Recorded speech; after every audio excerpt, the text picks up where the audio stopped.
Hello, everyone. How are you doing? And welcome to the first real video recording of an episode of the Project Shadow podcast. I am really excited to be doing this, especially because it's been forever and 3 days since I have done this, not by myself, and it wasn't Star Wars related, because, you know, I can always kind of be like, but hubby, we're talking about Star Wars. Why no be there and talk him into it. But of course, he's not going to be here today because he counter-scheduled things purely by accident. But you know what? Who needs him? I got friends. I've got Glory Fink. I've got Laura Nettles. And I've got a Tom.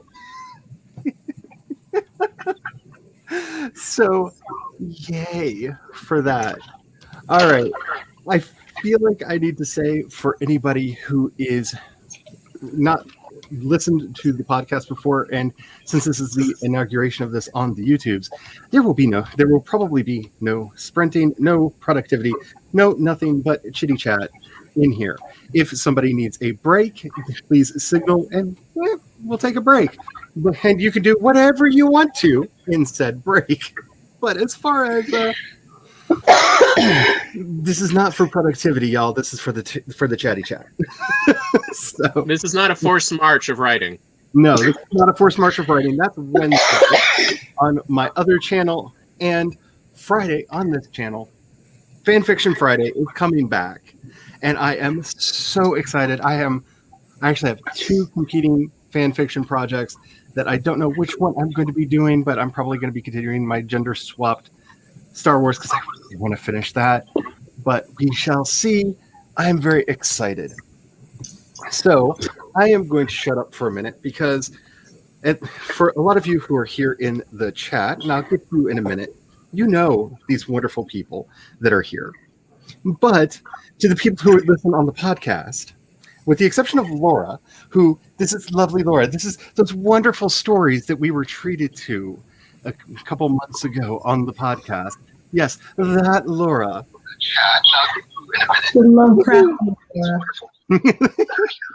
But the podcast audience does not know who y'all are. So if you would please introduce yourselves for them. Hello, I'm Glory. My channel is Glory Writes the Blues on YouTube, just in case you want to wander there from podcast land. And I write a variety of genres of LGBTQIA plus stories, and then mostly I just have all sorts of opinions about writing and storytelling, and in general, everything else, quite frankly. My name is Laura Nettles. I have a YouTube channel called Laura Nettles. I write horror, flash fiction, short story. I have been working on some sci-fi novels, a YA and a adult. So that's fun. I do it for fun. My actual job is doing special effects for movies and television. And I will say that I know from conversations with her, she's worked on some of the shows we've talked about on the podcast. Oh, yeah. Quite a few of them. I may or may not have name dropped Laura a few times with my other friends to go, I know somebody who worked on this show and this is what she did. And they're like, oh, that's fantastic. I'm like, yeah, I know her. Mm-hmm. Same. Let alone under the time constraints. It's just truly a bravo. Oh, yes. Yes. Bravo. Thanks. Bravo. It's really fun to get the swag for the shows when they do that. And then they have extra swag, and so my siblings get some. And so they're like, yeah, I worked on The Shape of Water. But no, that was me. But you're honorary. You supported me in my time of crisis. Yes, exactly. And Tom, did you want to introduce yourself? Yeah, real quick. I guess probably should introduce myself. I'm Tom. I mostly work with Glory. I don't really write stories much on my own right now. I more of just help with story development with Glory and a few other friends. And I'm just, mostly in the background doing production stuff. And he has opinions. And Well, I've got a lot of opinions. That's why I like to do story development. And there's a possibility that he and I may be doing a podcast in the future if my brain Eventually. starts working. Because trust me, I have a lot to say about that. Yes, Tom's my brother, and I got to hear the first 2 shows, and I was like, yes, I'm here for this. When is this coming out? So Laura is pulling double duty in the chat. Hello to Stephanie. How are you doing? Hello, Megan. Hello, CB. Hello, Nikki. Oh my goodness. I honestly, Hello, Nikki. I see Glory doing double duty. I see Tom doing double duty in the chat. I am so excited to be doing this. I did not think that anybody, I honestly, with all my streams, went, nobody's going to be there. And especially because it's on a different channel. So On a secret channel. on a secret channel that's been my not so secret project for quite some time. But I'm very excited to be doing this on the YouTubes. I think it's going to be fun. I can't wait for Fanfic Friday either. It's going to be slightly different. I'm letting you know now. I haven't really talked about this much publicly, but I think I told Amber and a couple other people about this. It's going to, they're still going to be writing. There's still going to be stuff getting done, but it's not going to be as silent a show as it has been in the past. So conversations may still be happening during spring. There may still be some, maybe even dramatic readings of fanfic from some people if they wish to do so. It's going to be a much more fanfiction-y Fanfiction Friday. And Oh, I love it. here for it. I know I always enjoy those little excerpts while we're doing the breaks from one of our favorite people, CB. Mm-hmm. Who is off to bed. Good night, darling. I hope that you have Good night. a good day. Hello, Kat. How are you doing? Alrighty. So let's just, I feel like this is where I really should have made like a dark, like fiery hellscape banner that would like pop up right now, like just nothing but like fire, like all the terrible things going on. Let's do that thing that I've been avoiding doing on the podcast all year. Let's talk about 2020. Because we've talked about everything else this year, with the exception of the nightmare hellscape that we have been living through. Oh my goodness. This has been quite a year in so many ways. The podcast has grown, and I am so thankful to, I guess I should say, everyone in France. Bonjour, because I don't know what happened this year, but this year our stats in France blew up, and at least according to my analytics, over 50% of the podcast listeners are now in France. So you have actually beaten the United States, which is, wow, thank you. Hi. That's awesome. I don't speak any other French other than that. I'm sorry. But I feel like I should learn. Like, I feel like I'm letting you down, but I'm very excited to see that. And we've been on quite a journey this year. We have had a lot of discussions about how to maybe take the racism, sexism, and homophobia out of world building, or just not put it in the first place.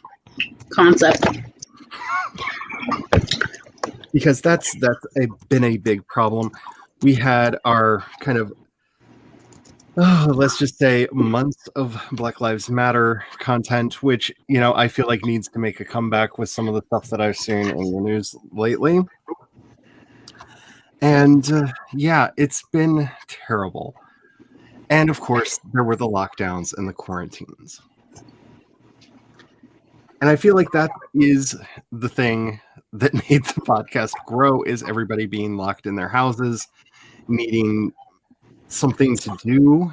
And I hope that I was able to be some kind of a relief for people in the midst of this, because I really do feel like, I forgot who said it, but the choice for word of the year from Merriam-Webster was a tie, and the one that they wanted to go with was amidst, because this word was the word of the year. I mean, let's be honest, this was the real word of the year. Yeah. I don't think I've read or used that word more in my life than I did this year. Amidst these times, amidst the plague, amidst quarantine, amidst the lockdown, just that is the word of the year. And it's been rough. We've lost some friends this year, some wonderful friends of the podcast. We actually lost throughout this year, and they will be sorely missed. And I was going to do a role. I was going to read it, and writing it, I ended up crying for an hour after writing it down. I may try in a more private setting to record something and do it. Just thinking about it, I'm getting really I've been doing this for 13 years. I've been doing this podcast for 13 years. And so some of these people have been with the show since its beginning. We've met at conventions. We knew each other. It wasn't just a name of somebody in a chat. We hung out on numerous occasions over the years. We private messaged each other. It's been a hard year for everybody. But I think the challenges have made us stronger. I really do. I think those of us who have gotten to this point, especially a lot of the people that I see in the chat, I have watched you all grow and develop over the year in a way that is just astounding to me and that has inspired me so much, as I kind of shrank away from the world in some ways and then did this crazy YouTube thing on the other side of it. It amazes me how much you all have accomplished this year. And I just want to start everything before we break down and start talking about individual things that we want to talk about by just saying thank you all for all of your inspiration. Everybody who has just randomly seen something on social media that you thought would brighten my day up and tagged me on the post or DM'd it to me. You all are seriously the best group of people that I have ever had the good joy to be associated with. And that is all on you, not me, because I don't deserve y'all. So thank you so very much. And that's my show for today. But I would not have made it through this year if it wasn't for a lot of you. And I've told hopefully everyone that I needed to tell that to that, but the list is very long. And if I have not said it directly to you, consider this me saying that until I remember and do so. So, my main challenges this year were with the fact that the world suddenly conformed to all of my fears. And I know a lot of us here have a lot of social anxiety. We have a lot of variant kinds of anxiety, PTSD, and whatnot. And this was a year that I felt oddly normal this year because all of the rage and nightmare thoughts in the back of my head, well, that's just the news now. So I didn't have to worry about, my worries weren't able to hit me the way that they normally would because why is nobody paying attention to this? Because that's the real itch of anxiety, right? Is why am I the only one that sees this? Yeah, the Cassandra thing. Yeah. I'm telling you all the things that you need to know and you're all ignoring me. Why is everyone ignoring when these are scary, important things? But it's hard. It was hard to actually have that feeling. My anxiety really did backflips this year, trying to find ways to get at me because it's just yeah. Did it have to work extra hard, Charlie? No, extra hard. It really did because it basically most of my anxiety problems this year just resulted from my dysphoria. I just okay, let's just go inward. Okay, so the outside world, you already know that that's a nightmare. Okay, so, well, did you realize For goodness sakes, I was doing something with markers, and I got a brown marker mark on my hand, and was convinced for like 3 days I had cancer because I had marker on my hand. Like, this is where my anxiety went this year. Until See, Tom, it's not just me. yeah, the hubby literally walked over, licked his thumb, and rubbed and wiped it off. I was like, "You're fine." Oh, it must Because have he been noticed I was like having a thing. And he just walks up to the door and goes, "You rang?" Because yeah.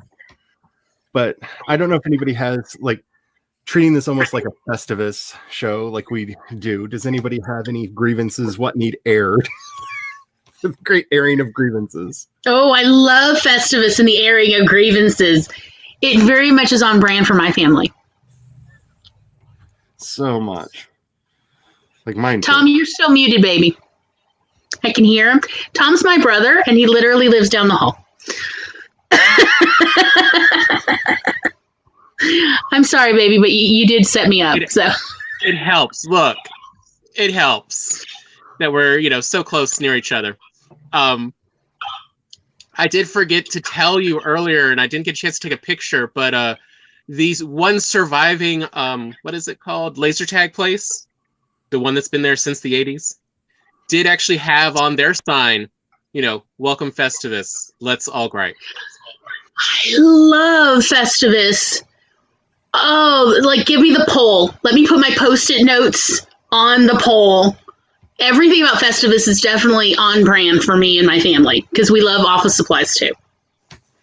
Like, it's how our family worships together, is we like show each other new pens, new Post-it note. Like, it's true. That's literally how we I have bond. a lot of opinions about all the above. Somebody don't write down, Maggie. Yeah. You have to show the December 35th comment first. Yeah, the December 35th, 2020. Yeah. Oh, it hurts. It burns. But Then here, the true anxiety fear of I can't escape it. but yeah, if we want to talk about our airing of grievances, here's one I did not expect for 2020. Okay. So I don't have a chance really, because we're all stuck in our homes and stuff. I need to find some more friends to socialize with. So out of boredom, I went on Tinder. I went out a couple of different places. Must have been real desperation. Yes. How'd that And go? then the stats started coming out about who was wearing masks and who weren't. And also some stuff about who was, going with Black Lives Matter and who wasn't. And I pretty much had to just, disregard all white women in my Dial it state. back. Yep. Because it was something like 80 or 90%. Like I didn't realize it was in a state of Karens. Like, it was rough. Tom's real bitter about this. I feel your pain. Our neighbors, when George Floyd was murdered, actually took their flag and hung it upside down in a signal of distress. And I was like, oh, wow, they get it. And then I made the mistake of talking to them. And I have not done that since. Because the distress was, oh no, the jig is up. That's what they were. That's how they explained it to me. That they figured out what we've been doing. How are we going to get through this? And I'm just like, you're not supposed to say the quiet part loud. Number one, like, you're not supposed to say the quiet part loud. You're supposed to talk about like law and order or some other buzzword, like not saying the quiet part loud. But they were like actively saying the quiet part loud, and then the neighbor across the street put up one of their racist flags, and I was just like, not you too. And then they were saying the quiet part loud. And this is, for me, why I've referred to the last year as the year of the great sorting. Everybody put on the hat, and we now know who is still cosplaying as if the Confederacy was a good idea, and who's at least living in the present, if not dreaming of the future. Like, we had the truest great sorting this year. And in every category, like we've seen this, like trans people went at each other, and we got to see who the trans medicalists were and who were just like, oh, you're discovering things about yourself. That's wonderful. Oh, you don't have money? That's okay. You're still a valid human being, even if you don't have insurance. Right. Which should not be a thing anyone has to say to another person. Yeah. This became an issue that we've had to deal with in the trans community. Look, the words Black Lives Matter should not be triggering to people. No, they shouldn't. That should not be in any way a divisive line. Because it doesn't say only. It just says Black Lives do matter. Like, why is anyone upset? And it's like, yes, and yes. Yes, of course. Of course they do. Of course they do. And the fact that anyone feels like it needs to be said out loud speaks not that how dare they say it out loud, but why does it still need to be said out loud in the 21st century? Like, let's address the socioeconomic problems behind that. But yeah, like it literally divided our own family. It literally divided our own family. There are actual people we grew up with that we don't speak to right now because of BLM, among other things. Yeah. Oh, sorry. This is us coming together to try to feel so much less alone. Like so much like the one thing that I love about this year is that we can't lie to ourselves anymore as a society. Like, that is the beautiful gift. Like, if we have to sift through all of the miles and miles of feces that have piled up on top of us this year to find the little nuggets of gold and the good things in it, we can't lie about ourselves anymore, because it gives us this narrative of, well, we solved racism, we elected a black man. We solved racism. I heard people say this to me. Those exact words. It's like, that's not really a thing. No, we haven't solved Jack. Somebody got really upset at me because we were doing something for Pride last year. The year before last, in 2019.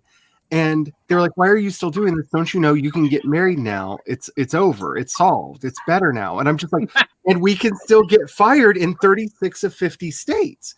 We can get kicked out of our homes in 39 of 50 states. Marriage is nice, but this like, a doctor can legally let you die. Legally let you die in, I think it's 12 states now. If they think that you're LGBTQ, they can refuse to treat you because it would be against their morality to save your life. And before anybody says that it hasn't happened, it has happened at least once last year. Yes, it's a real problem. It's a real problem. But we know, like, we can't, like, the masks are on if you're a smart person. And ironically, like, there is a God. She has a sense of humor. Literally, they took the masks off. Like, we know who these people are. They're the Karens that wouldn't put the mask on. They're the Kens that wouldn't put the mask on. Like, literally, everybody else was like, okay, we're going to take care of each other. I'm going to put this thing over my face to at least signal, like, even if it doesn't, like, 100% help, this isn't a vaccine, but at least you can see that I care about other human beings. And other people that are just so, well, I don't care about anyone other than me. And like, why don't you care about just me? Well, I was just like, I live in the hospitality state. Hospitality is being considerate of others. Mm-hmm. And to see so people not wearing masks, like, you're not being hospitable. What is wrong with you? Mm-hmm. It doesn't matter how well it works. This is about hospitality. And I'm just, oh my goodness. Like, I don't like to put my preacher hat on anything other than, like, the preacher stuff that I do. But I would just like to point out that God and Ezekiel were having an argument over what happened at Sodom. Like, actually, literally Sodom. What happened in Sodom? And God yells at him and says, you don't get it. They were killed for their lack of hospitality. Right. They weren't killed over who they were banging. That is not the crime, y'all. The crime is being inhospitable. And I used to say, when the apocalypse comes, I'm not worried because I live in the hospitality state. So welcome to Eden. We're the only ones that are going to make it. I used to say that, and I can't say that anymore. These people have ruined it. Read your books. Like, headcanon is not a bad thing, except for when you really truly believe it's like life or death. Like, if you really believe like any of the things, right? Like, look, I can get into a heated argument with just about anybody over Tolkien or Herbert because they're on the shelf next to my Bibles because I have issues, y'all. Y'all know this, but you know, this isn't a fan fiction argument, right? If we're literally talking about what we believe is fundamental truth, right? And somebody can quote your own holy book back at you, and you don't take it seriously. We know who you are now. Yep. We know who you are now. You can't be the party of law and order and try to disrupt and get rid of law and order when it's inconvenient. Yep. You cannot say that we love everyone and we believe in truth and science and all of that stuff, and then be like, oh, but you know, can't we just like turn light inside and make everything better? No. You can't say that you are supporting democracy and then try to subvert democracy. Yes. Yes. Like, you can't have it both ways. This is how it is. You can be right or you can have your way, but you can't have both at the same time. Like and subscribe.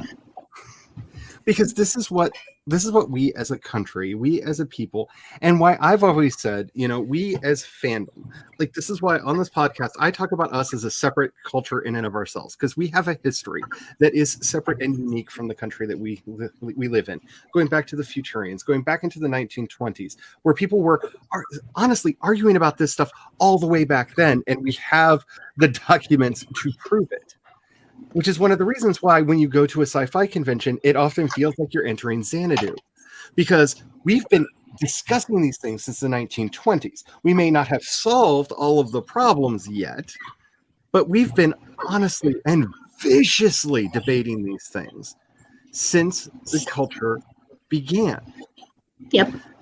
And if we can't be honest with this, you know, it goes back to like the two quotes that have always astounded me. Well, I'm just going to simplify it down to one.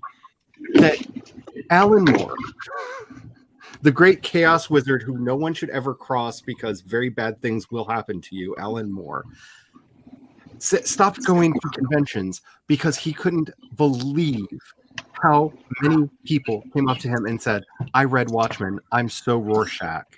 Thank you for writing my story. And he was just like, how could you read that book and be like, oh yeah, Rorschach's the one. There's no heroes in that book.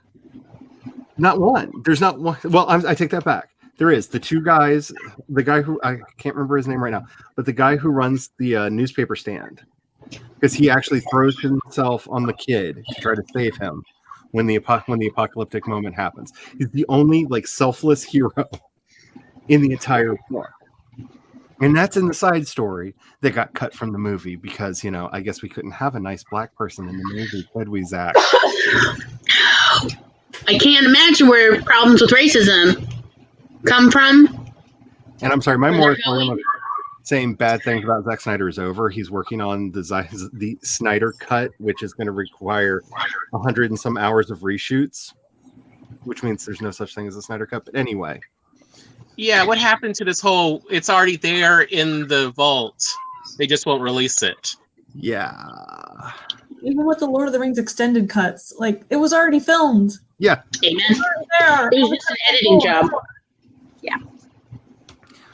But he's back to work. I'm not going to say anything bad about his family. That was a terrible tragedy that part of me does not believe that Alan Moore caused when he put the curse on Zack Snyder, but I'm just saying he put a curse on Zack Snyder and Zack Snyder's life kind of fell apart, and I'm afraid of like making Alan Moore mad at me now. I don't mind making Alan Moore mad. I have all sorts of ugly things to say about Alan Moore. And I say that as somebody who owned a comic book shop and have dealt with a lot of Alan Moore's fans of like, hello, Oh, yes. have you met Alan Moore's misogyny? It's a bugbear. Oh, yeah. We can do an entire episode someday if you want to about Alan Moore's Swamp Thing. I have so many, like, because people keep sending me Alan Moore's book, and I'm like, screw you. Why would you send me the book of a writer who is so misogynistic? I would never want to write like him. Gloria, your If internet anybody broke would up like as one you of said Alan that. Moore's books, what?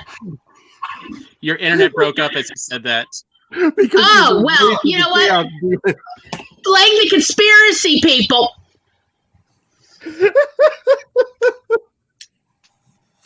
I'm sorry. The timing on that was just too good. That was just. If anyone would like any copies of Alan Moore's book on how to write, I have multiple copies because assholes have given it to me, thinking I would want to write like that misogynist Alan Moore. There. If you ever need it, I can do a similar one on Herbert. I have views about Dune. Oh, there is a lot of interesting things to be said about him and his writing, and especially when you actually read like all of the. He, like Tolkien, left behind a monster library of unpublished material, and there's some really interesting stuff in there. Also, strange side note, but Lovecraft did the same, and to this day, a lot of that has not been made public, which I find really interesting. Even though it's there, anybody could. It's definitely public domain by now. Anybody could scan it in and put it online. So, if anybody lives in the Providence area, all of his material. Whenever I hear that, especially about him in particular, I just always wonder, is that because it's too racist or it's not racist enough for the fans? Actually, I think it's because it explains him too much. He wrote an unpublished autobiography. It's called A Portrait of a Non-Entity, and it is a very interesting read. And I think it puts a lot of context into a lot of the stuff that he wrote. And I kind of wish it was out there because I hate referencing it. I try not to reference it that often because it's not in, like, it's amazing to me that it's not up on like hplovecraft.com or what, or any of that. And I don't like citing the source that other people can't double check me on. You know what I'm saying? Mm-hmm. But yeah, there's some interesting stuff there. And yeah, don't get me started on the Watchmen film. How anybody could read the Watchmen and go, yeah, the fascists were the good guys, right? Zach. If anybody wants a really good deep dive into that, both Curio and Maggie May Fish created a trilogy on Zack Snyder's aesthetic and how he actually constructs a story. And it's brilliant. It was not meant to be a trilogy, but so many people said stupid things in her comments, there was a third part. It was just meant to be the two, because the first video got so long, she was just like, I'm going to cut this in half. And then the comments became a thing, and now there are three. We'll see how long the series eventually gets. Because the comments on that video were fine. I'll say another gripe for what 2020 taught us is whenever there are policies that make it easier for people to be bigots, it's not coincidence, it's on purpose. When I can't concentrate with the very idea of baby goats being sent to me. More baby goats. I need all the baby goats. Send me all the baby goats, everybody. All the baby goats. But yeah, no. Charlie is throwing matches at me, and I'm like, behave, be a good girl, And I'm like, I am done with being a good girl. I've survived 2020, bitches. Oh no, but that's the thing is, I really want like all of it out there because we can see it now. Like Joanna. We know who you are now. We know who you are. Oh, and what? A lot of things that were that I had question marks over when I I now go, oh, I understand now. No one hates like a hater. No one. Amen. Actually, because although really, I think the line should become, no one hates like the hated. And the people identify with the hate are the ones who can hate like few others.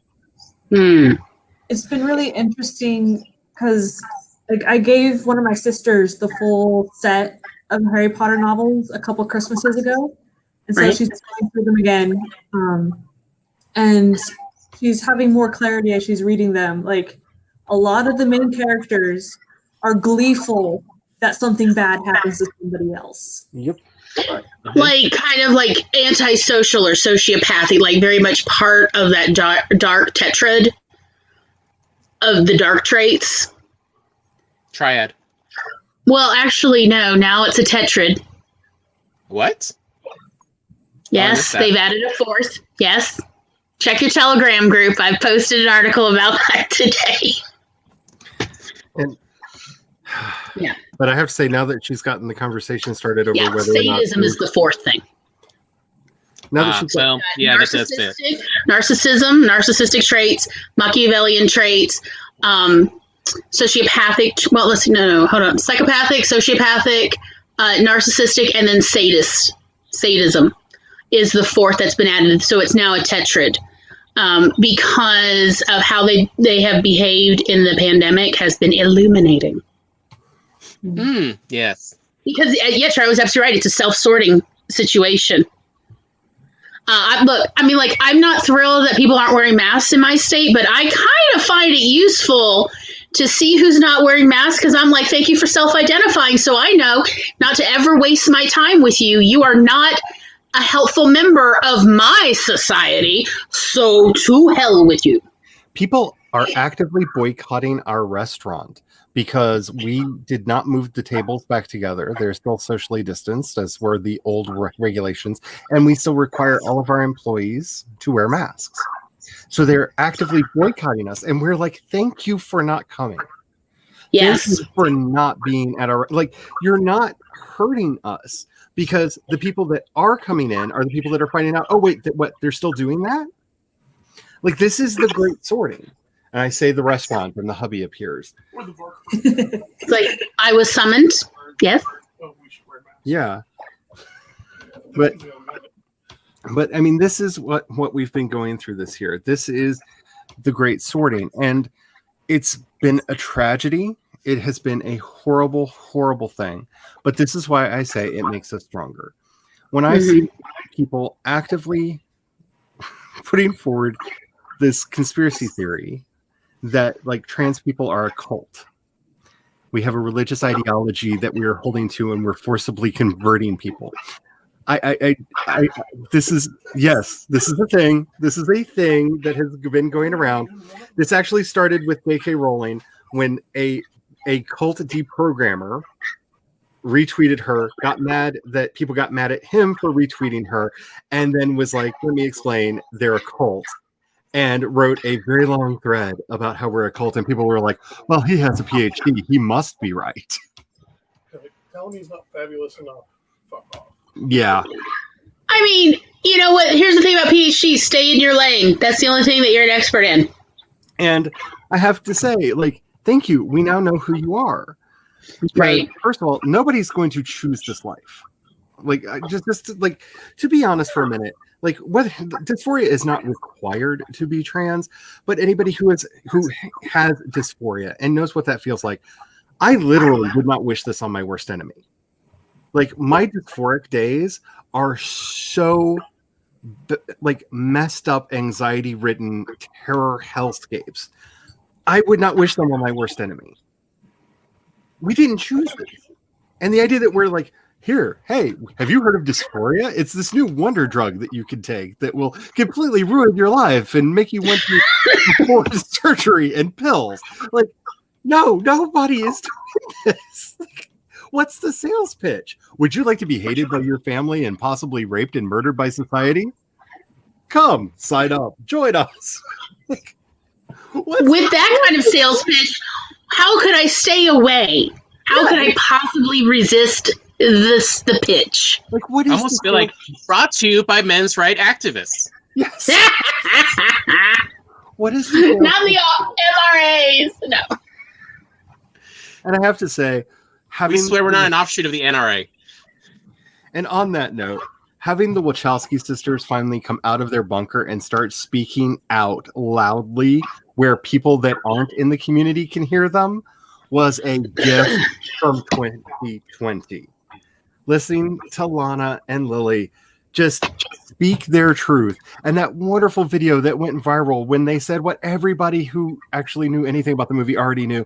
Yes, the whole point of that movie is it's about a trans person coming out. That is what The Matrix was about. It is in there. That's where it comes from. Like, that's why the pill is red. That's why he takes the red pill. That's the color of the estrogen pills that were widely at use in that time period for gender affirmation. Like, this is where all that comes from. And to have Lana finally, I think, no, that was Lily that made the video, that actually come out and say this with that glorious duck behind her. And if you have not seen this video, and you don't even if you don't care about the Matrix, you have to find the video just to see the beautiful painting she did of the duck in the lava. It's I need it so bad. It's a volcano erupting and a rubber ducky floating on the lava. It is a beautiful painting, and it's like my soul this year is that ducky in the lava going, I don't know why I haven't popped yet. I haven't melted. I don't know why, but everything's fine. Yes. I cannot wait for the fourth Matrix movie to come out. I am so into this. And I can't wait for people to actually reappraise the second two, because they are not as bad as people want to remember them as. No, they're really not that bad. Like, in 2020, I rewatched them and was like, okay, there are some issues. What movie doesn't have issues? But they do. I found them still entertaining. I found them still interesting. I found some of the editing in movie 3 to be a little bit needed some work. Frankly, I felt like it needed a little more workshopping. But that's not like a terrible crime, okay? And Yeah, I always felt like 3 needed more work. Like, that was my real problem. I thought 2 was a great jumping off point for a lot of storytelling, and I just felt like 3 didn't finish it up like it could have been. And Steph is currently working on a video. I think it's actually going to be called The Other Two Matrix Movies Aren't As Bad As You Think They Are. I think that's actually the name of it. And I will definitely be sharing that everywhere when it comes out, because like with Sophia, I mindlessly and follow everything that they say because I'm in a cult, apparently. I mean, that's what you got to do. But yeah, do it devoutly, right? But this has been a crazy, crazy year. And just to answer a question that has been haunting me from chat, Nikki asks, do any of you watch Mountain Monsters? Yes, religiously. That is the goofiest, wonderful, most wonderful. What is this show that has ever been made in the history of shows, and I love it. Mountain Monsters is a story about a bunch of West Virginia rednecks who are trying to find, in season 1, monsters. In season 2, they discover Bigfoot and all the different Big Feet tribes across the country. In season 3, a shady organization starts coming at them to stop them from getting the truth out, and starts like kidnapping Bigfoot off of like away from them and taking them away in vans. It is everything. Like, if you like, it is done as if it.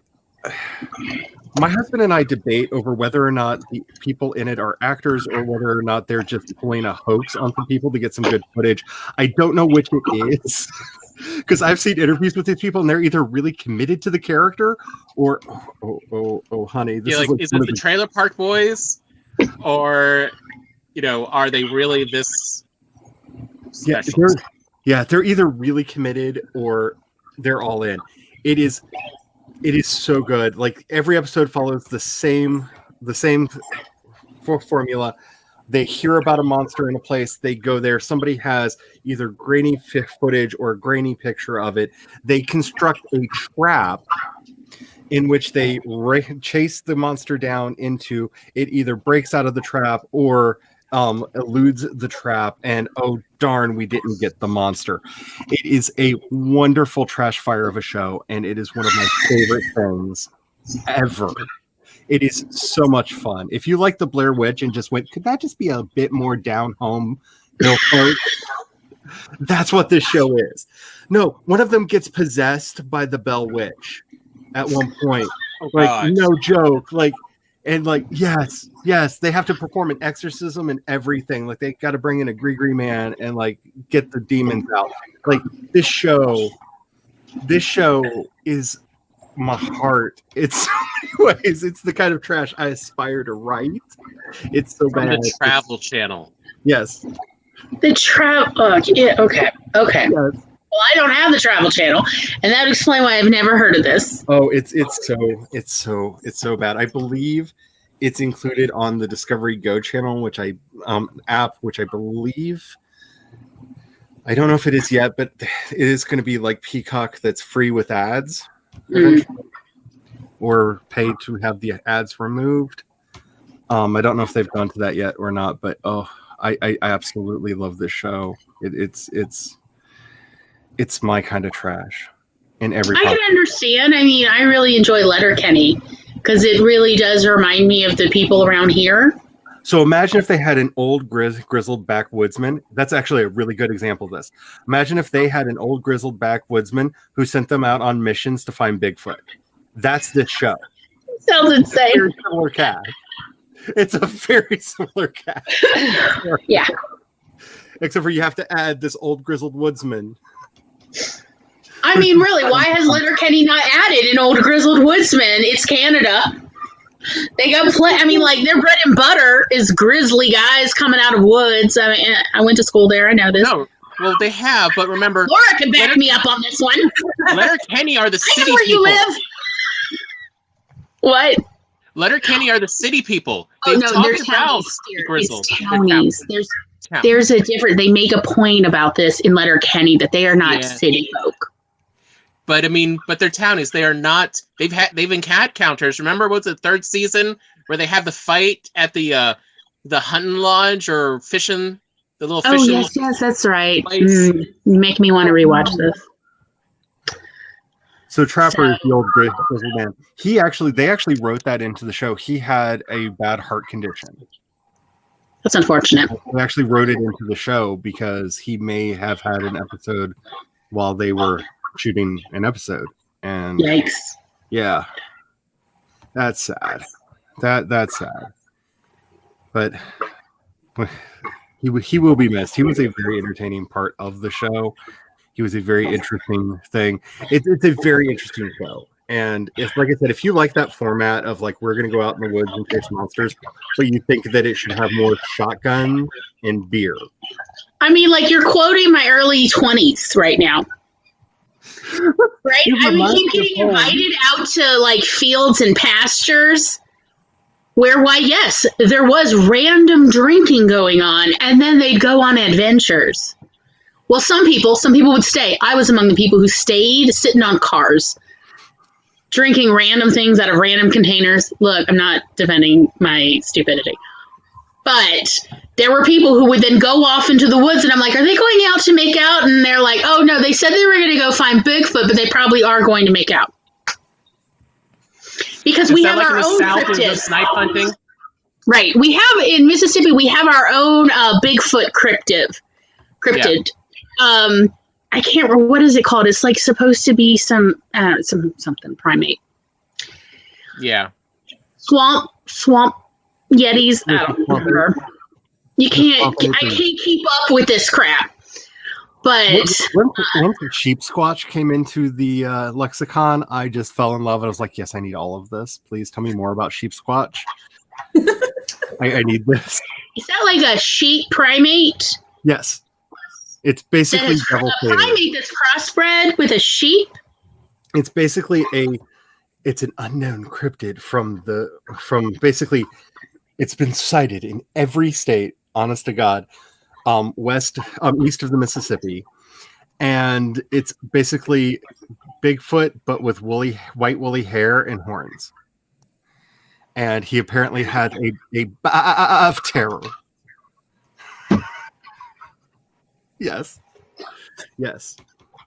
So the thing that when we would go out to these fields and pastures in Mississippi that everyone would talk about, and this is true, was Cabots. The legend of Cabots. Cat-rabbit crossbreeds. This was the hotly debated, I don't think it's a cryptid, but whatever you want to call, Cabots. Oh, there's Cabots here. Cabots or barking spiders. Those are the two debated ones. Apparently, there is a species of spider that barks, but not in Mississippi. Oh, okay. Kat, let me know. We play this on There's Friday apparently night. some sale going on Steam right now. So for anybody who I feel like I instigated this because I accidentally invited Kat into our Civ 6 game yesterday because I clicked on the wrong person in the friends. And got a message. I tried to cancel it quickly, but apparently not quickly enough because I got a message like, "What game are you inviting me to?" And I was like, "Oh, I feel bad." It is fun. It is crazy. They have added in secret societies, which makes the game so much fun. I like to play a Void Singer because I can sit back playing whatever world leader I have and summon Eldritch Beasts to destroy the loyalty in the towns that I'm wanting to convert over into my empire. Like, I can literally send them out. It's so much fun. Like, they literally are called cultists, and you can send them into other towns to drive the people mad and make them yours. I love this game way too much. Speaking of cults, It is silly. It is silly. it's a feature, not a bug. It is a feature. Oh, they added vampires to it. Like, they gave up on this. Like, we're recreating history. You can replay history how you want it to Nobody happen. wants that. That's boring. They've given up. Like, there are vampires in the game now. That's awesome. Like, if you join the right secret society, you have access to vampires. There's a group that actually can cast spells on people now. Like, they just gave up. Like, if you've ever wanted Theodore Roosevelt to have access to vampires, this is the game for you. Like, they just gave up. It really would change world wars, I'll say that. It gets really, really interesting when Mulan is fighting for Ethiopia like she was last night. Because I like playing Menelik II. And Australia got a little bit froggy with me. And so Mulan went out and said she brought honor to us all. I'm just going to say. Wow. Someone needs to. You can summon heroes now and all this. Like, they just gave up on it being like, you can summon Hercules. Okay, they've given up on realism, and I'm fine with it. I'm here for it. It made the game. It made a lot of people very angry with the game, and I understand that. Like, if you thought this was supposed to be some kind of like world increasing, which it never was, but if you thought that that's what it was, I get how that upset you. But you know, sometimes you just need to call Anansi and like fix the economy of the people that are against you. It happens, okay? Right. It added a lot of fun. You don't know. You weren't there 5,000 years ago. Look, I'll be honest. As far as my headcanon goes, you cannot convince me that George W., as part of the Illuminati, did not do some sacrifices at the end of his presidency that summoned Trump. So I feel like, again, I'm going to point out again, since this is a different stream, that you recording from your phone in what looks like almost a bunker really works in your favor as you spout just absolutely fabricated conspiracy theories. Can I just So I need you to just do this a bit, make this crazy, and then move in closer when you just start talking. In 2015, I had fully planned out. I was going to basically create a series where all the conspiracy theories were true and basically write my own version of the X-Files, and I was going to have so much fun with it. And then 2016 happened. And I was like, oh God, I do not need these people reading my books. No. No, I just found my target audience and no. Nope. Yeah. That the first fiction I really ever got into, like, story wise. Yes, Christina's talking about Louisiana, and that is close to my heart because we share this swamp in Mississippi with part of Louisiana. And yes, what is it? Swamp squatches is what they're actually called. I think that's what the apes are called. Swamp squatches. They are supposed to be near Columbia, Mississippi.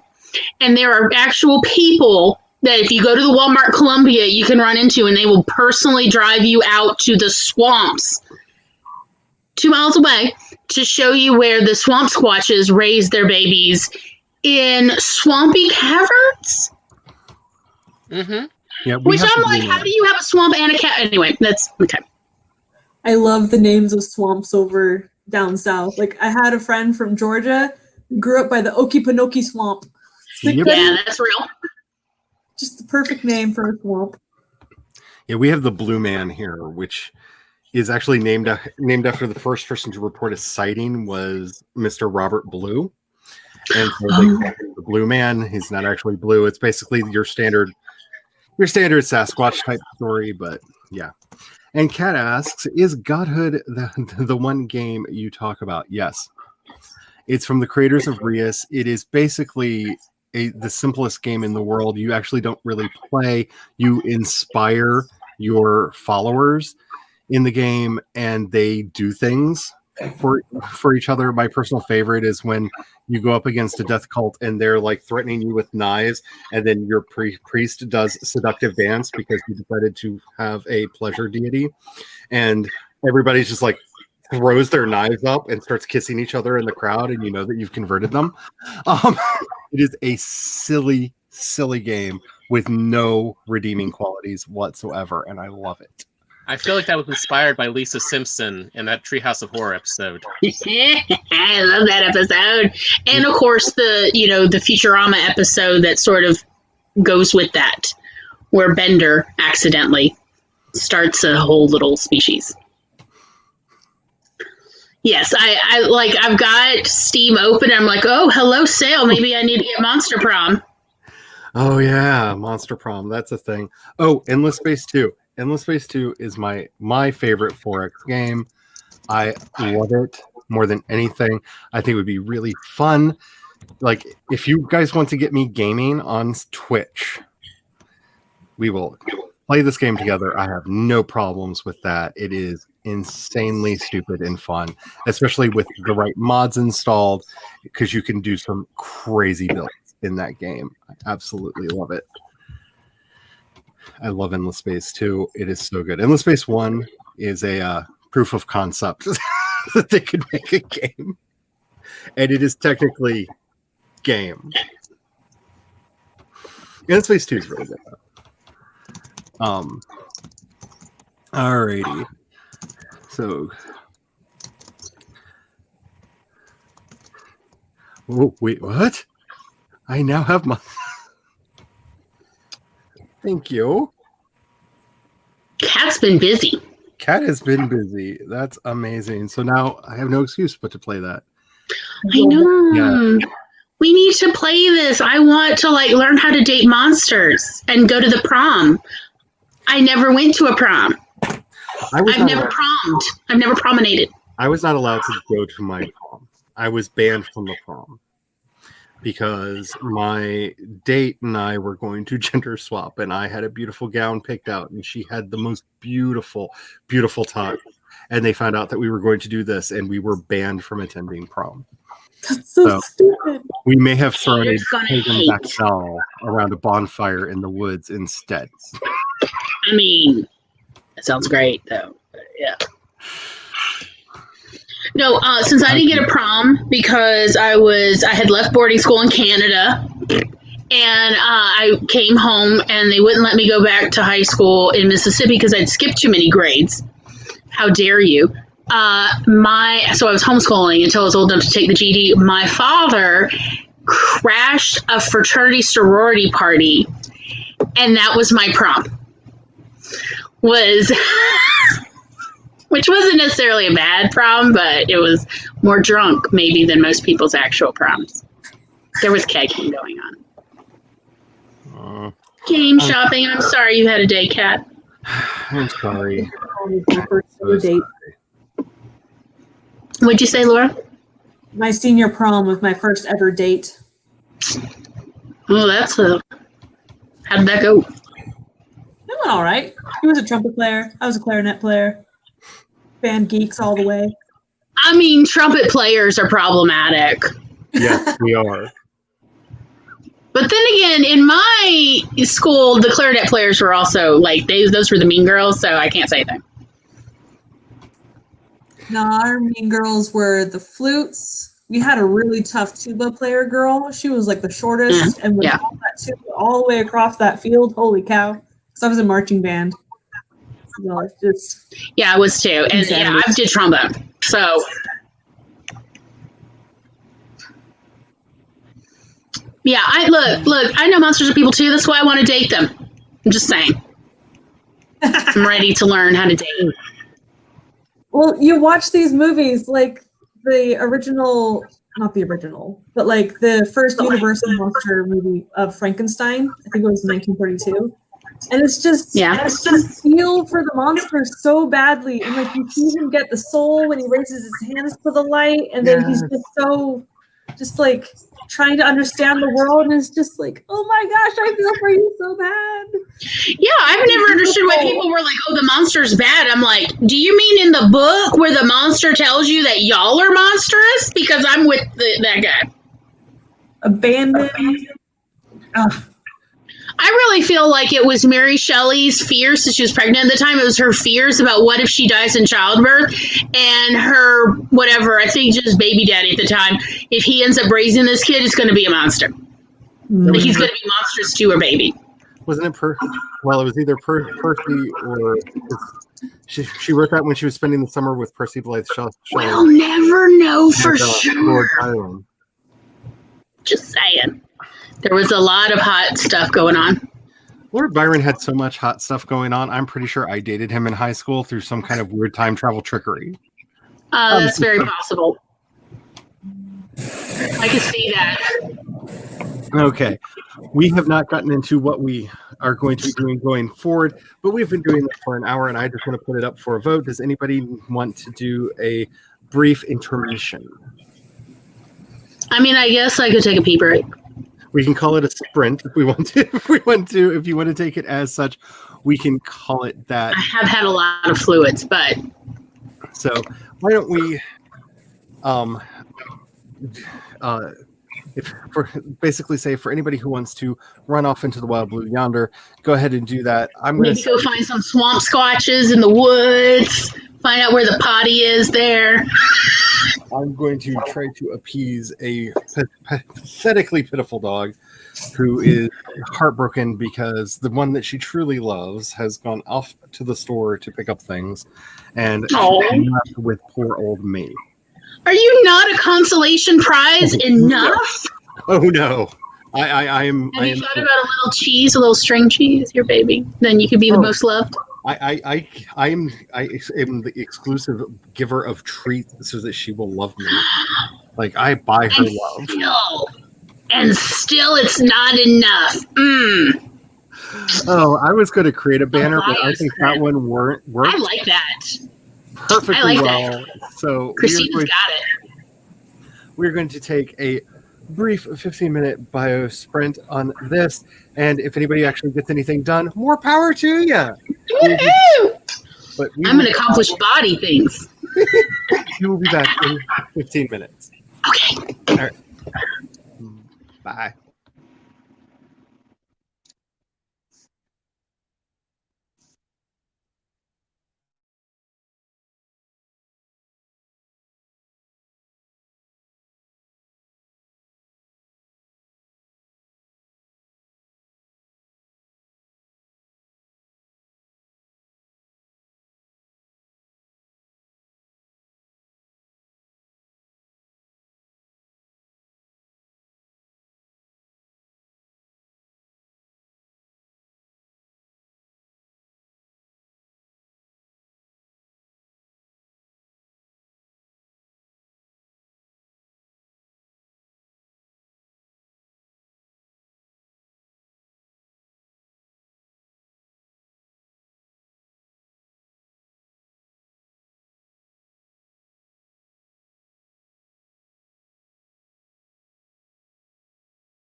Your time has come. It is over now. Hopefully you have taken what time you needed to do whatever it was that you needed to do, because we are done with that break.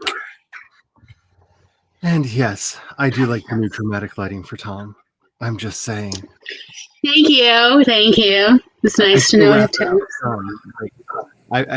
I'm sitting here with my like old school like half and half colored lighting behind me, and like all this. Like, I need to step my game up. Maybe I need to start like.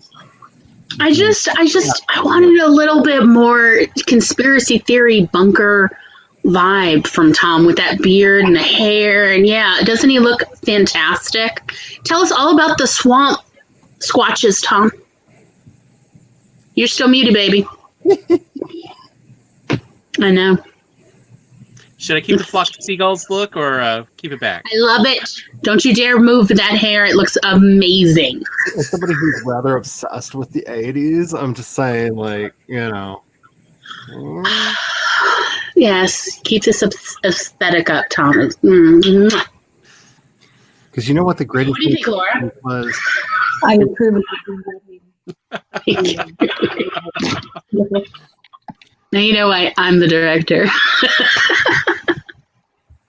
The great thing about the 80s was the music was fun. I had a lot of friends, and I was too young to know what depression, dysphoria, and everything else was.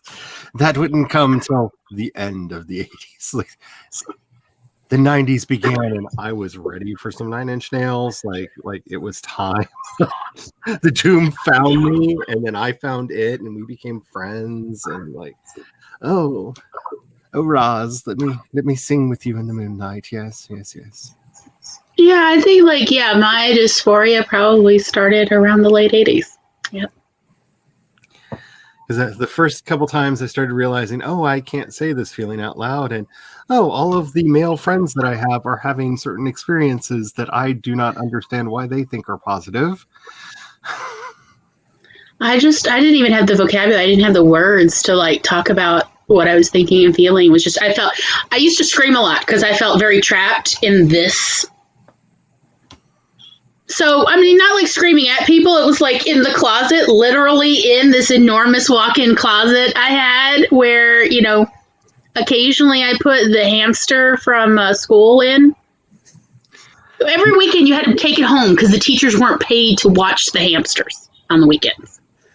So a different student had to take home the hamsters. And so since I was one of the closest, like I literally live within walking distance of the school.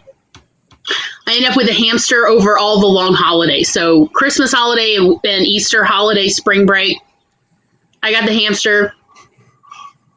So that was it. It was just because the hamster was a nighttime animal or drove me nuts. Yeah. So she ended up in the closet a lot.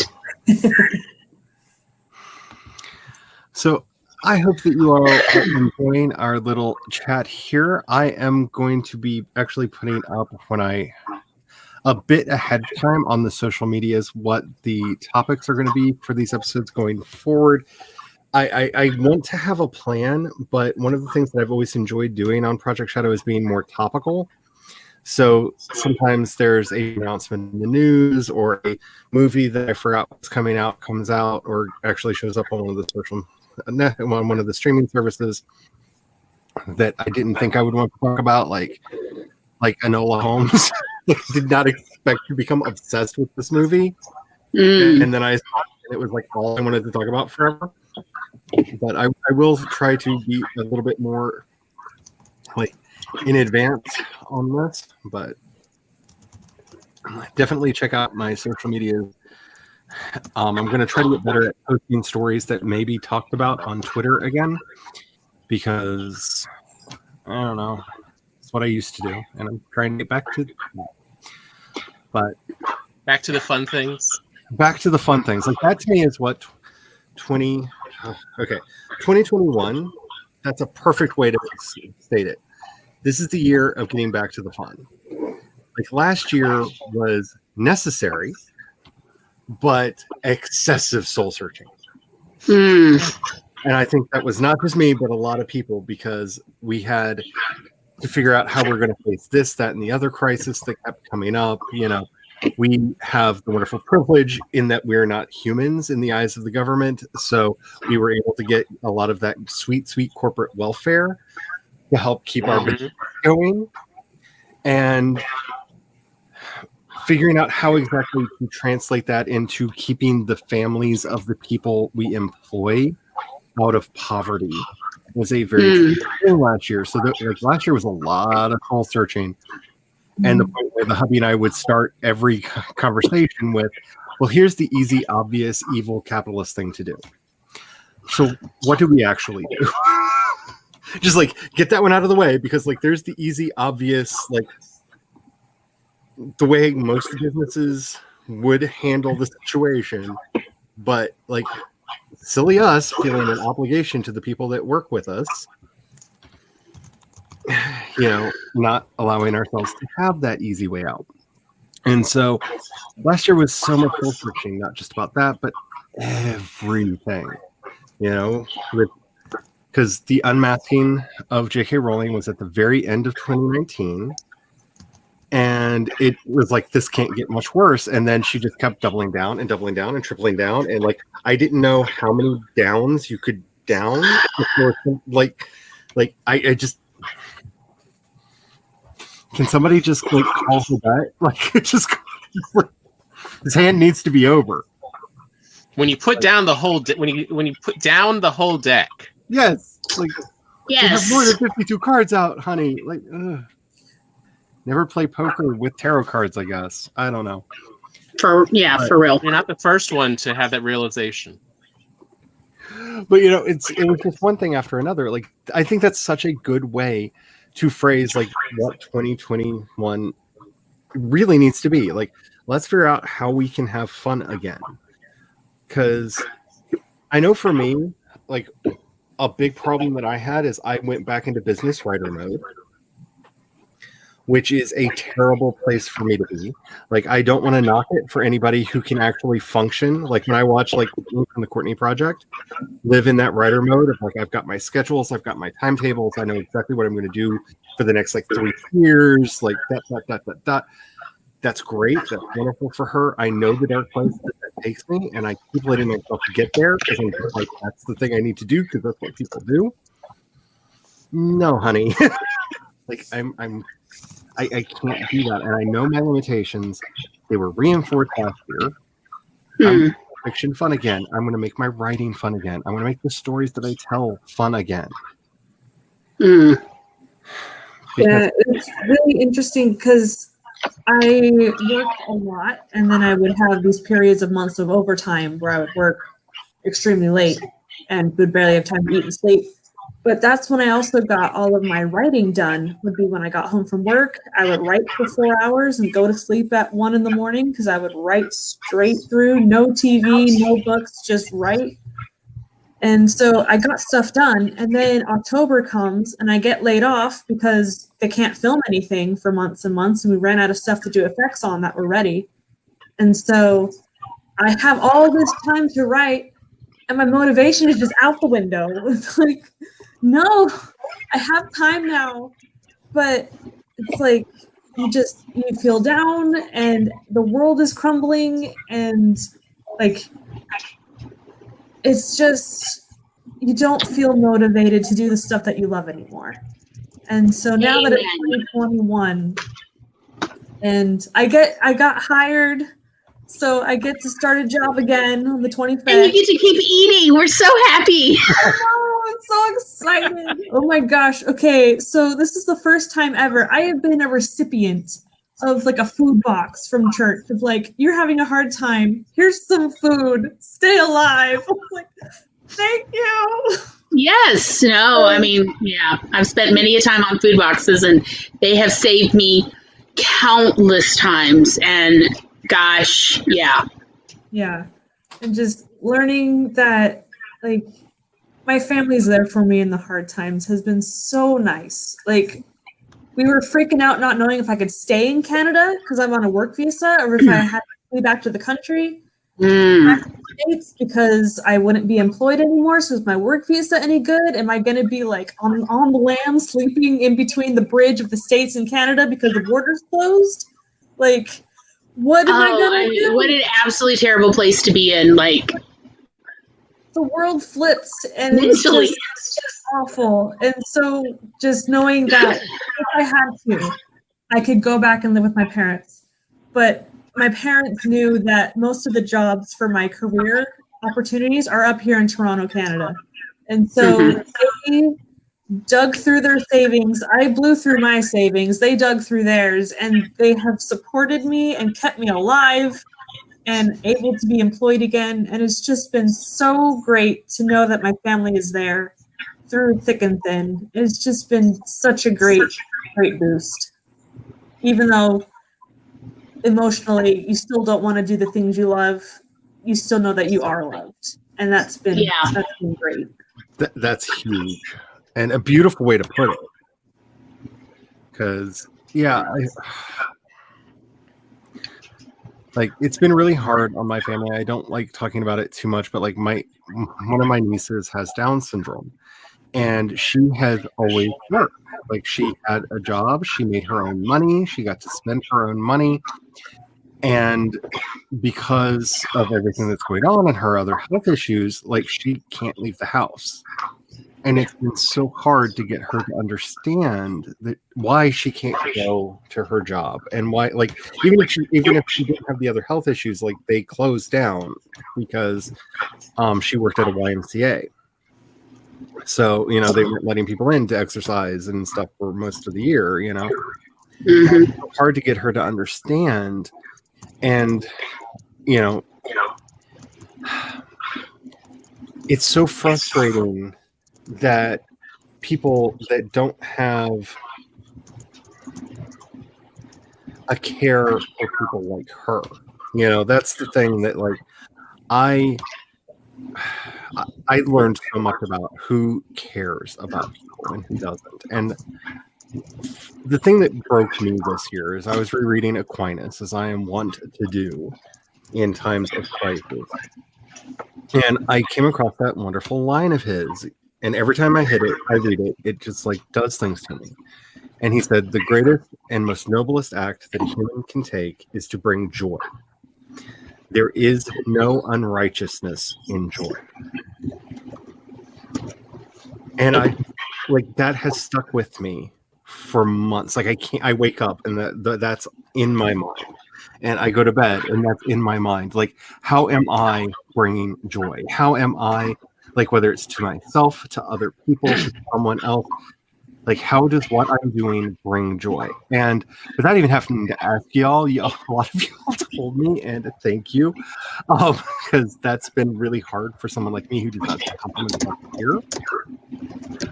But, like, that's what this year is for me. Like, this is the year of bringing joy. Like, I have Marie Kondo'd my life. I'm not talking about, like, my stuff. I'm talking about my life. Like, I would be working. Here's a project that I was working on. Do you spark joy? No. Get in the bus. Yeah, amen. Everything, like, people, that I used to interact with all the time. Do you spark joy? No. Get on the bus. I'm done. I'm just, like, and not in a selfish way. Like, it's not all about me, and I don't want it to be all about me. But and for anybody who thinks it's selfish to take care of themselves, it's not.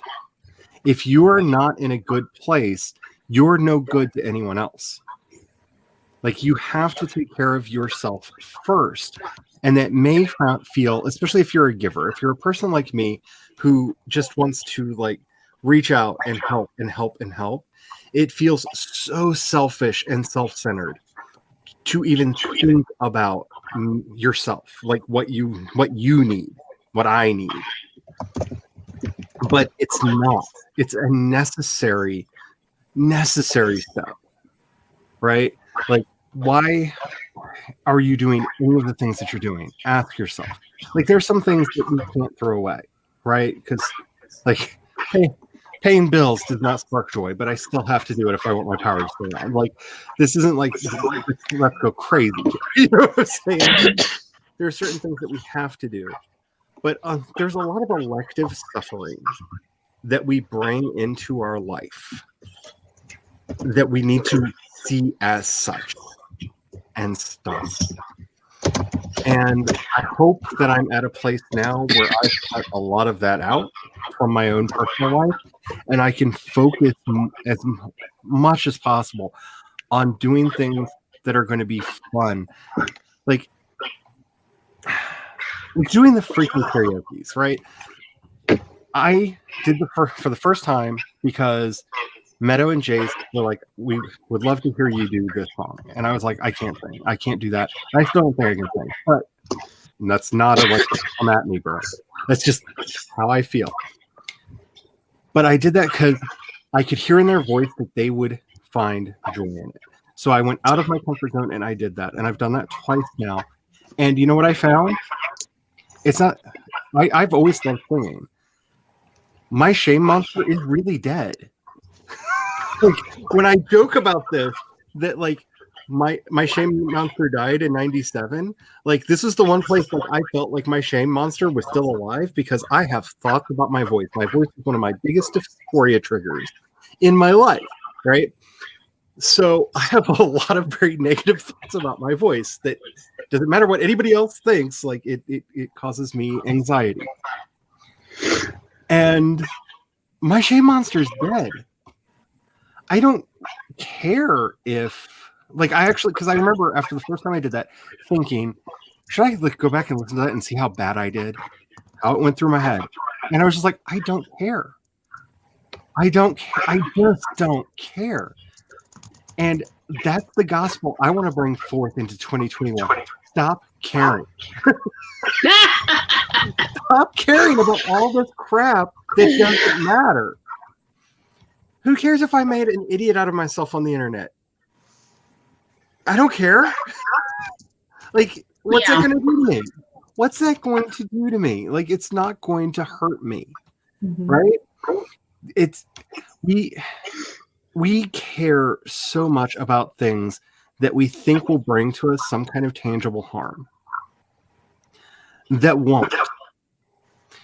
You know, like if there's a like serial killer in your community, maybe don't go walk in the park at night because that could be really bad. You know what I'm saying? Like that's a real fear, right? That's a legitimate potential. That's a rational fear. Right. But yeah, so for the last decade has been a really weird decade for me. My entire life crashed and burned. Y'all, I got to do 2020 a decade before the rest of you. And like it really was bad. And there was a point where, see, my mother was always afraid of dogs. And of course, as a child, I picked up on that fear. And even though 10 years ago, I had a miniature dachshund, I still felt that fear about a lot of random wandering dogs. And then there came a moment, I guess, at some point where it was like, you know what? Who cares? And as well as I was so mad. I mean, like, I was so frustrated and I felt so abandoned by everyone. I lost. And this was at the point where we found out Mom had pancreatic cancer, and my now ex-husband left me because I was spending too much time taking care of my mother, taking her to and from doctors in other states, kind of thing. And I was like, move on. And he was hitting up all my friends for booty calls, and I lost every friend except 2. However, he was such a jerk that several of these women started contacting me when they heard about how he filed for divorce and said, I'd be happy to testify on your behalf. You know, that's sort of like, that's how bad it got. And I started looking like, so there used to be these large random dogs in my mother's neighborhood that would just walk around all the time. And they were known as cat killers. They were killing random cats. And one of them came up to me like within visual distance. And I was like, bring it. Come and attack me. I totally want to fight a random dog right now. That dog took one look at me and just turned around and just quietly walked away with its tail between its legs. I never said a word to it. I was just like, bring it. And he knew. And like, it was just this, it's just, let it go. You just let go of all of the preconceived notions and these fears that are holding you back rather than helping you stay safe. And apparently one of the problems I had was dogs. Wild dogs have never given me another problem. We live in a neighborhood that used to have a serious problem with random dogs just going to everyone's trash. Every single time one of these big dogs saw me in the middle of the night in the dark, they would just turn around and walk down the street in the other direction because I just stopped giving a flip and was like, you know what? I haven't punched a dog. Let me just do that. Like, you just get to that point where you're like, I have nothing left. And if this dog is going to cause me a problem, oh well.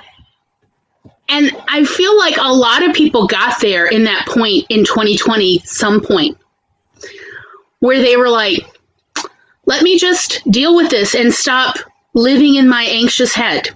Mm-hmm. And it's sort of this freedom of like, you know how they say like freedom is another word for nothing left to lose? Yes.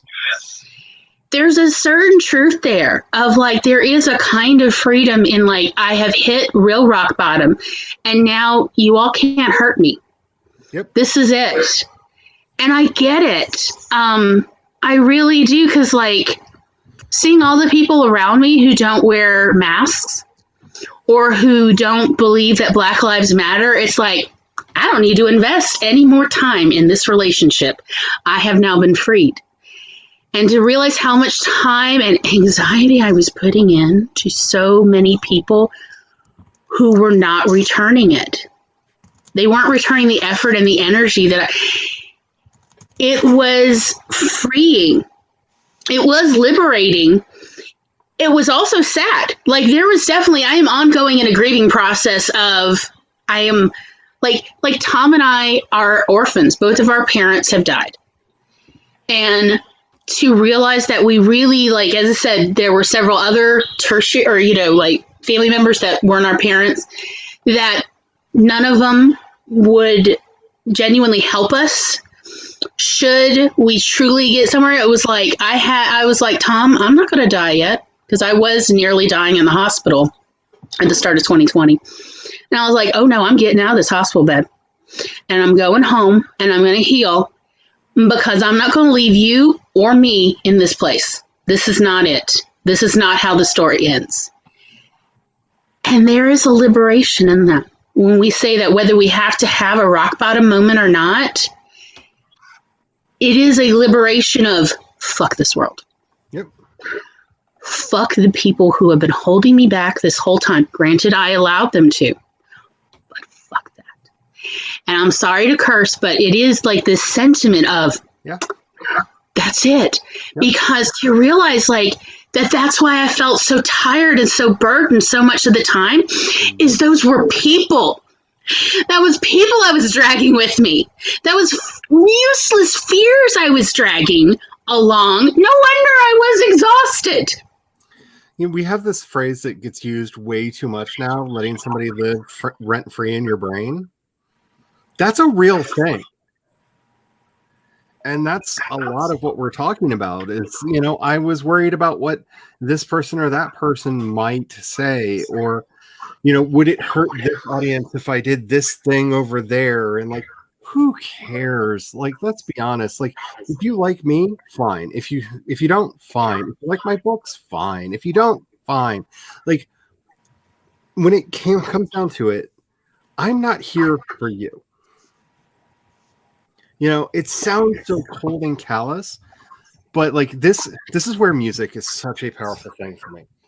One of my favorite bands in the world, Within Temptation, released a new single this year called Entertain You. And that's the chorus of it. Is we're not here to entertain you. Like, that's not what I'm here for. Like, you're looking at my life, you're trying to get your enjoyment out of me. I'm here for me because I like this. Right. This isn't about, like, I'm sorry you got this wrong. Like, it's not about you. Like, I'm not here to go down your checklist of what you like and what you want. This is my life. I'm here for me. And if for everybody who's following me on Instagram, when I would post those pictures of me with the face paint on, that's actually the photo filter they put out to go with that single. That's no, we're not here to entertain you. Like, that's That's because that was such a I feel that so strongly, and it's hard to say it without sounding like you're being insulting or that you're not grateful, because when I say I'm not here to entertain you, I'm here for the community. Right? Like, if you're entertained, I am overjoyed, but I'm here to find out what's going to be Maggie's next project out of the million books, the million words that she's got written, and what's going to be the next snippet of CB's Bed of Roses that I'm going to get to see, or whichever project she's working on that day. Right? Like, this is what I'm here for. Like, what brilliant thing is Laura going to grace us with next? Like, I didn't expect when we took a bio break to come back and see that glorious description of an octopus in chat. But I came back to that glorious description of an octopus in chat, and it was amazing. Like, that's what I'm here for, right? I'm not a dancing monkey. And this is something that, if you're in the entertainment industry at all, whether it's what I do with the podcast, what I do when I do public speaking events at conventions, when you're writing a book, especially if you're writing a book, those people will feel entitled not just to your story, but to you. And you need to get it to your head really early on that, like, I hope you like my stuff, but this is my stuff. It's why I always jokingly say, and it's only half a joke, George Lucas is the patron saint of all good writers, because he just went, I don't care if you don't like this. I want it to be this way. This is how I'm doing it. Yeah, this may completely torpedo a $1 billion franchise, but it's mine and I want to do it. May we all have that courage. You know what I'm saying? Also, there's no law that says we all have to subscribe to George Lucas's story. It's voluntary. Right. What's fan fiction for? Yes. Exactly. I mean, like, none of us have to buy the book, buy the movie, or any. So yeah, we're not. We don't have to listen to the critiques. It's being considered even remotely true. What was that? Oh, I think this was iJedi. Yeah, this is iJedi. Yeah. I enjoy it. randomly grabbed a Star Wars. Yeah, that was one of Tom's favorites, is iJedi. Yeah, that's a really good one. I can't imagine. Behind me and randomly grab Star Wars books. Like you do. I mean, like, but to also show you, like, the craziness of these fans. I can't remember. I know this is a weird one. If it was Kevin Smith or Samuel L. Jackson who was commenting of, please burn my DVDs. I've already been paid for them if you bought them. Exactly. Go ahead, destroy them. Yeah, it was like there was a moment when Mom was really sick, when she was dying of pancreatic cancer. It took 2 years, by the way, so it was a real fight. Her personality changed. She changed. She wasn't the person she was before.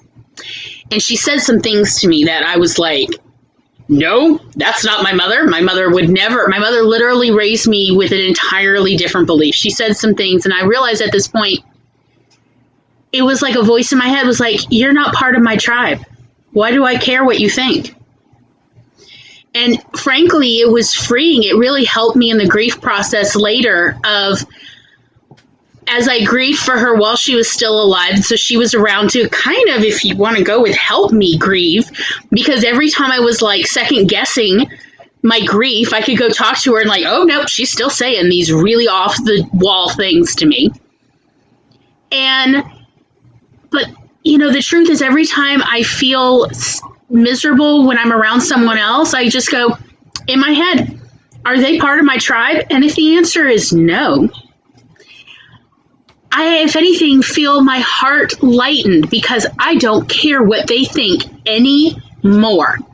They could go jump off a bridge and I would be like, oh, well, that's it. I mean, like, I will still call 911, but I am not necessarily going to stay. I am not going to be worried about it. I'm not going to check on them the next day because they're not part of my tribe. And just for the record, you know, if you are part of my tribe, you're probably watching this right now. Or maybe you recently went to sleep. Hello and welcome. I just want to know how your life is going. I don't need you to produce for me. I just care about you because you're part of my tribe. So I care about all the mundane in your life. But that's it. So I gotta go soon because I have my live writing sprints. Yeah, I was actually going to try to be done by then for you. And Oh, haha, foolish. yeah, I'm running a little late. But Can I do a little yes, spiel and first? did you have any? I was about to actually talk about projects I am doing this year. If you wanted to throw out anything that wise too, you may. Okay, so before the project wise, the one thing that I've been working on for years that I hope to to bring forward more in 2021 is learning to love myself. So learning to be able to accept me and be able to just know that I do have limits and that's okay. And just learning that like I have my flaws, but I do have good things too.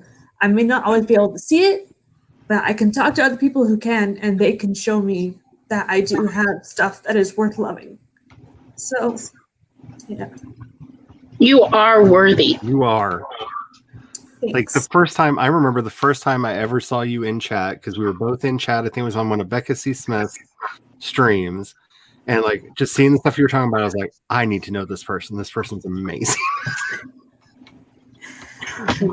I have wormed my life around to get to know you at least a little bit. At least a little bit. Just because, yeah, you're worthy. So yeah, if you wanted to go ahead and do your outro, you can. Cool. So yeah, my name is Laura Nettles. I will be working on horror and sci-fi and fan fiction because I can. And so that's what I'll be working on. And I'll see you guys all later. Thank you for having me, Charlie. You're welcome. Anytime. Bye. All right. So on that note, and if anybody wants to say what they're doing, you can. I'm actually going to put it out there because I have plans for this year. These are the three dark fantasy series that will be finished this year, that are coming out this year. So you've heard me talk about two of these. Actually, you heard me talk about all of these. So this is the one that I was working on throughout the summer last year. This is Trampire, as it has been lovingly dubbed by Maggie and others. And this one is the project that I've been working on most recently because I realized it actually sets the stage for the others and is a good boil the frog for anybody who gets into it. It'll make a lot of world building easier for people to understand, and I won't have to cover some of the broader world. I can actually simplify other stories by getting this one out first. So those, and a lot of that's actually already written. I have two sci-fi projects, one of which some of you have already read at least the first novella in, which is The Hidden, that will be coming out. I'm so excited for these because I love me my sci-fi projects. And the one that I am the most excited about because it is hopefully I can bring the spirit to everything that I'm doing this year, but the story that taught me to love my fiction and just to be silly and have fun. This is the Crypts and Wyverns story.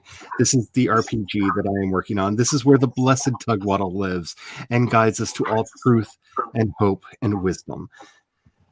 This is the silliest fantasy setting I have ever done in my life. I'm already calling it my Xanth. This is like the apex of my strangeness in fantasy, and I absolutely love it because I always tell myself to pull back. Don't go there. People aren't going to like the silliness. I don't care. I love the silliness. I love my magic furries. I love my murder radishes. I love all of the strange things that are running around in this world, and I hope at least someone else does too. These are going to be done this year. I am going to complete not one, but all of them because I am tired of being quiet. I am tired of sitting in my house going, one day I will write that story. I know I can write it. Will it be the best novel ever? I don't care. I really don't care anymore. I used to agonize over whether or not my name would ever be on the canon of great American writers. I don't care. I would love to one day be mentioned in the same breath as Amistad Maupin in a forum that I really respected, because to me, that's the class I want to be in. That's the author I want to be associated with. He is one of my great idols in life and wrote the book that I have probably read more than any other book in my life, and that's Tales of the City. If you've not read that book, read that book. If you don't have time to read that book, hunt down the original, not the Netflix reboot of it.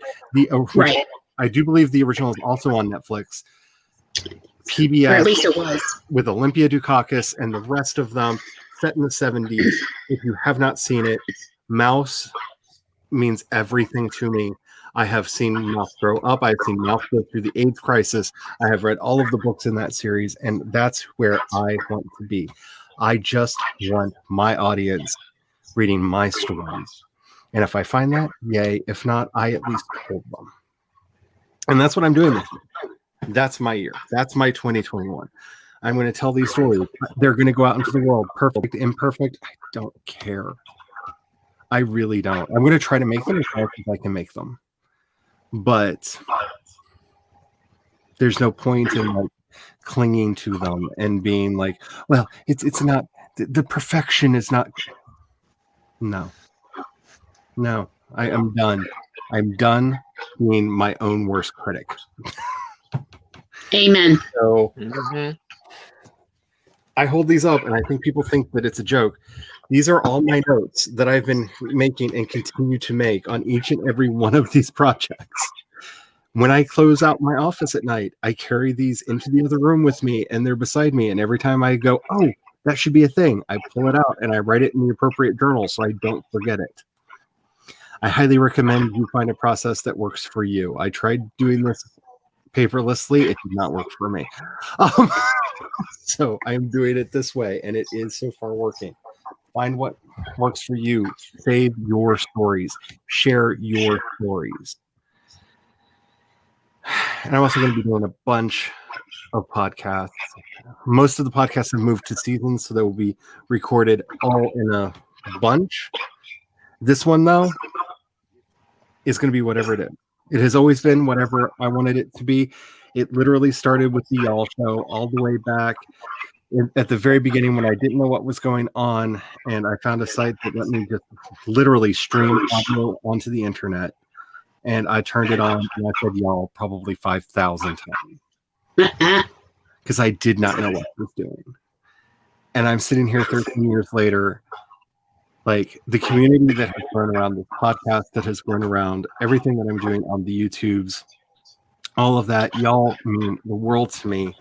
And I can't wait to see what we all collectively do, because I know several of you also have projects that will be coming out this year, and I can't wait for them. They make me so happy. Does anybody else want to make a bold declarative statement? This is several years of poetry from 20 years ago.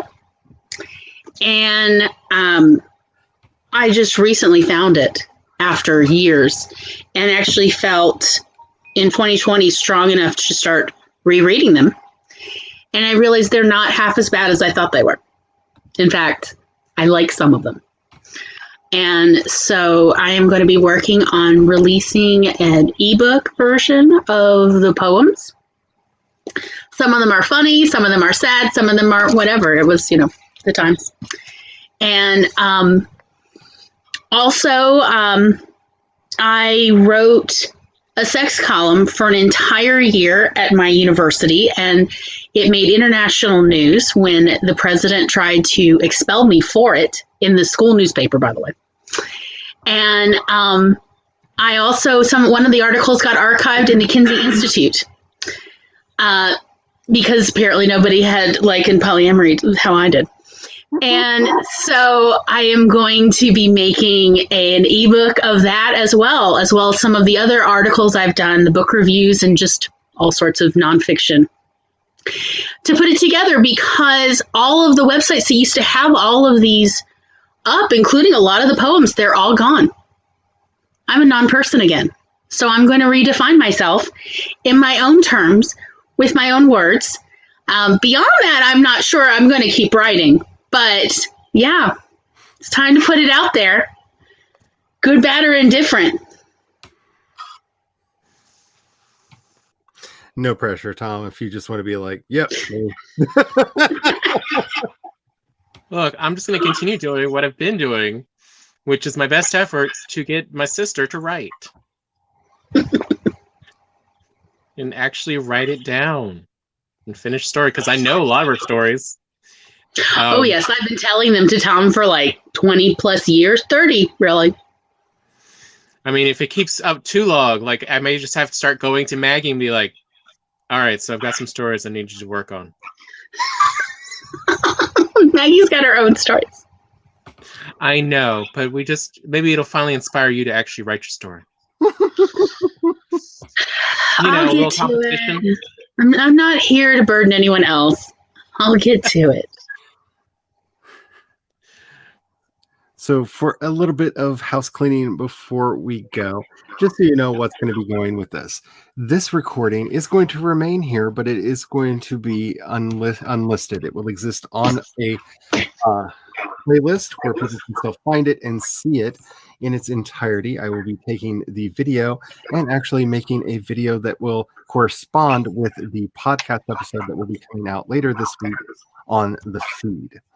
And that video will be up on the channel. I might even break it up into smaller videos for the channel so that it's more bite-sized. I haven't really decided about that. I'm going to be talking about all kinds of stuff here, like I've already talked about, from shows that I like to shows that really, that's what the whole thing was about. Okay. To things that I'm excited about. I want to make this very clear for anybody who's new to this side of my content. You're probably going to get a lot more rosy reviews over here than you would ranty stuff, because I have a pretty good bullshit detector on me, and usually I have an idea if I'm not going to like something when I go in. When I get ranty, it's because something tricked me into watching it. I thought it would be good and it wasn't, and I feel personally betrayed, mostly by my own crap detection. So don't be surprised if most of what you hear from me are positive reviews. I tend to, if I get a whiff of I'm probably not going to like that, just not. just not getting into it, because life is too short for me to not be having fun. So I just wanted to say that up front, because I have for the podcast gotten accusations of just being a Pollyanna. No, there's a lot of things that I don't like, and you can tell what they are because I don't talk about them. I did not want, like I said, 13 years I've been doing this podcast. There's not a single episode about Lost. There's not a single episode. There's an episode to do. The Lies of J.J. Abrams. Tom has opinions about that. I have been listening for the last 20 plus years about this. So there's a good chance that if you don't hear me talking about it, I either don't like it or don't know that it exists. So please let me know what you want us to be doing on here, because I said this in the channel trailer for this channel, and I really did mean it. I don't want this to be a vanity project.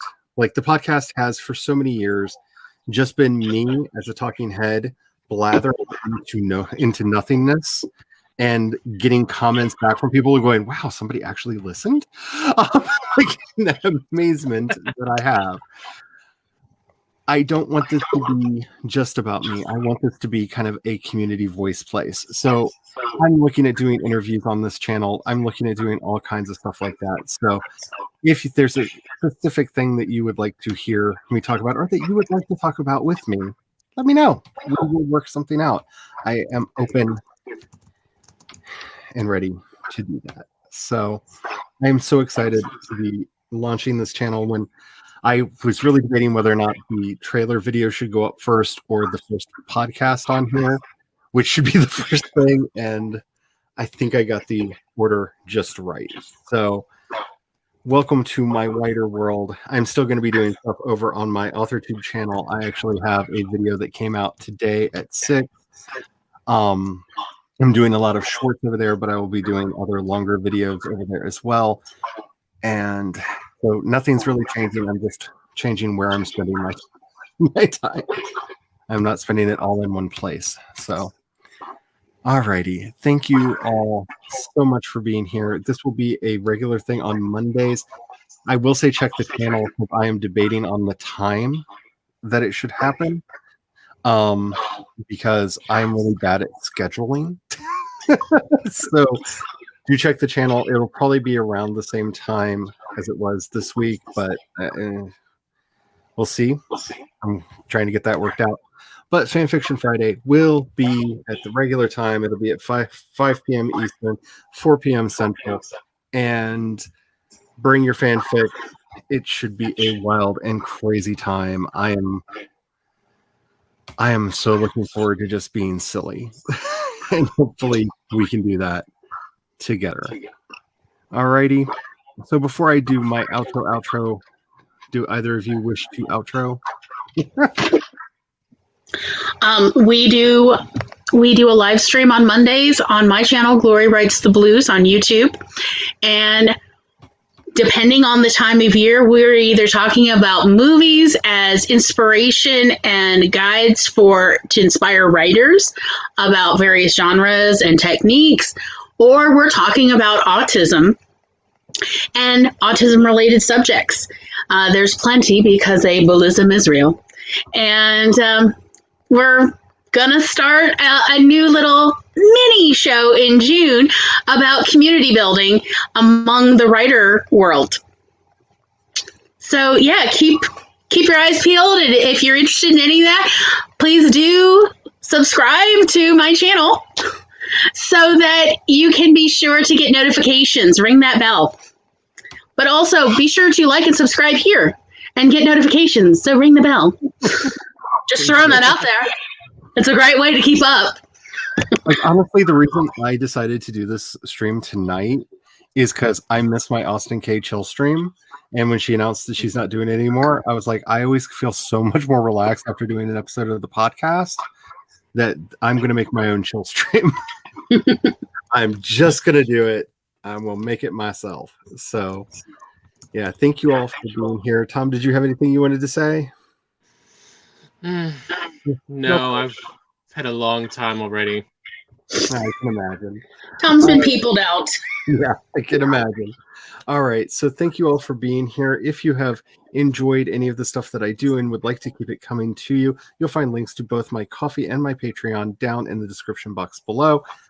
A note to anybody who gives on Ko-fi, I will have the ability to set it so that if anybody has given me things, free stuff will start appearing over there. So I'm really encouraging people to do Ko-fi over Patreon because of that. So, like, if you've got $1 and all my books, per se, magically appear in the Ko-fi shop, you may be able to get all of the books for that. Name your own price of one of them. Not saying that that's a thing that's about to start happening, but that's a thing that might be about to start happening. So, because I want this to be really about the community. I'm also going to be putting up some things that you can actually commission from me over there as well. So Ko-fi has been much better to me than Patreon has.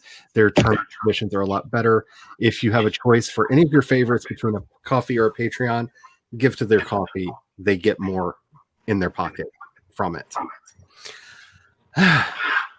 Dirty money aside, let's remember the things that matter, and that's Black Lives Matter, Black trans lives matter, trans identities are magic. And as always, until next time, may you have the courage to ride your dreams into reality, and don't forget to have the fun. Bye.